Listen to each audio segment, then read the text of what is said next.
Hi, I'm Melissa Roddy. I'm currently making a documentary about the history of Afghanistan and recently learned that the movie Charlie Wilson's War makes the claim that during the 1980s, the United States support to the Afghan rebels in their fight to defeat the Soviet Union went to Ahmad Shah Massoud. Ahmad Shah Massoud was the famed Northern Alliance leader who was assassinated on September 9, 2001. This photo was taken in a cave during a Soviet bombardment in 1984.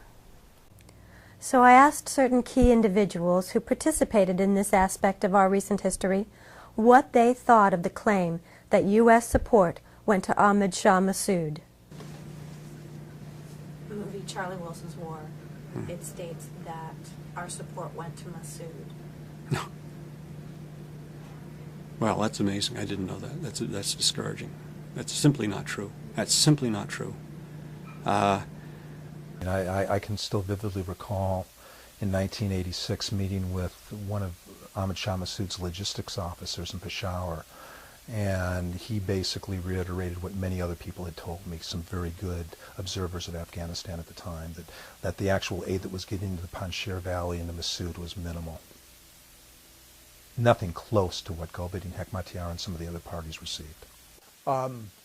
Massoud was the best of the commanders, the most effective, and happily the most friendly towards the United States.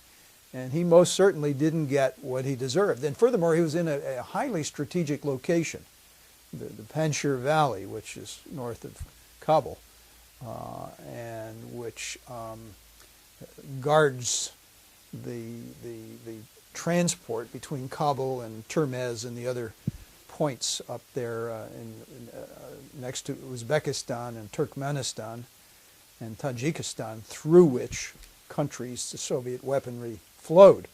So he was in a highly strategic position. He deserved, for reasons of strategy, at least his fair share, and also for reasons that he was a good guy. He was one of the goodest of the guys, if you will.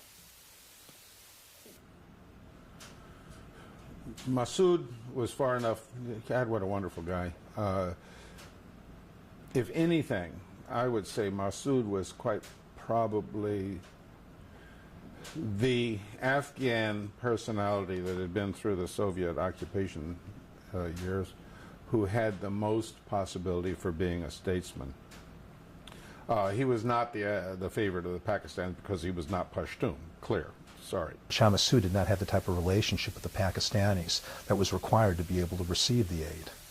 He was independent. He didn't let them run the show. He didn't listen to all of their advice, and he, quite frankly, disturbed the Paks. And also there are tribal reasons, but Ahmad Shah Massoud was never close to the Paks, and they just didn't give him the type of money, even though he was probably killing more Soviets than any of the Mujahideen.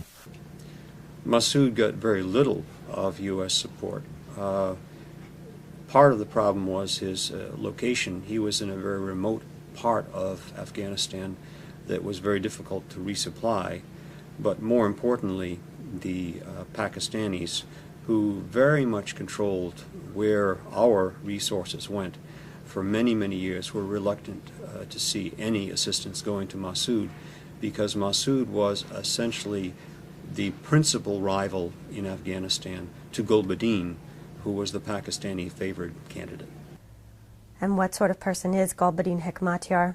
The intensity of this man was very evident, and I mean, even as early as 1985, people that were really Afghan watchers recognized that Gulbaddin Hekmatyar was no friend of the United States. He made this very, very evident.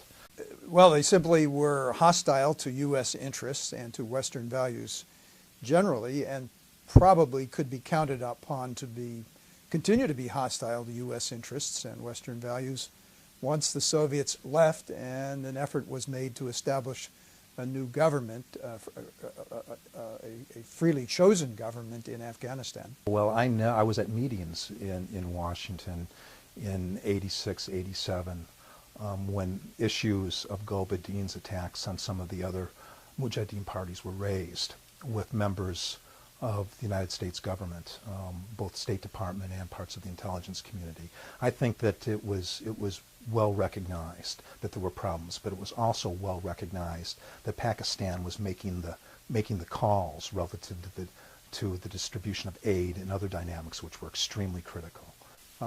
I and many members of Congress constantly lobbied, importuned the White House and the State Department and the CIA to take more direct control, and to determine which groups should get which weapons and when. Congressman Charlie Wilson worked very closely with the CIA. How did he respond to information that Gulbaddin Hekmatyar was attacking his allies and abusing civilians?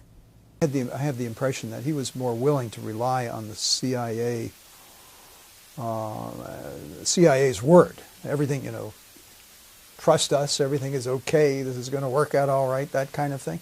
I think he might have been more willing to accept that line. I wasn't. Most others were not.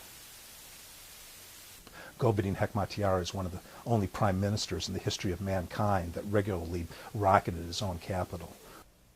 So why did the CIA persist in their support of Gulbaddin Hekmatyar despite their knowledge that he had a reputation for killing more Afghans than Soviets? Well, I think sometimes in a bureaucracy you become devoted to your past mistakes. That is to say, if you're not prepared to acknowledge that you've been on a wrong track for a long time, you become ever more defensive. And I think that was the case with the CIA. The relationship with Gulbaddin, for example, had developed very early at the behest of the Pakistanis. It was unquestioned in the beginning, and perhaps that's understandable in a very chaotic situation, but over the years there should have been some questioning. Well, I don't agree with the thesis that the CIA did things right. I think they mostly did them wrong. I think it was mostly the valiant courage of the Afghan freedom fighters that carried the day. To be sure, with our weaponry, but the CIA did an atrocious job of administering the aid. Didn't do a job at all. It simply handed over this stuff to Pakistan, and Pakistan had its own agenda, its own favored groups. It's remarkable to me that there could be such a misreading of relatively recent history about which there is lots of factual data. 2 days ago, I left a message for Tom Hanks through his assistant, inquiring as to why they chose to claim that U.S. support during the 1980s went to Ahmad Shah Massoud. Maybe I shouldn't wait by the phone.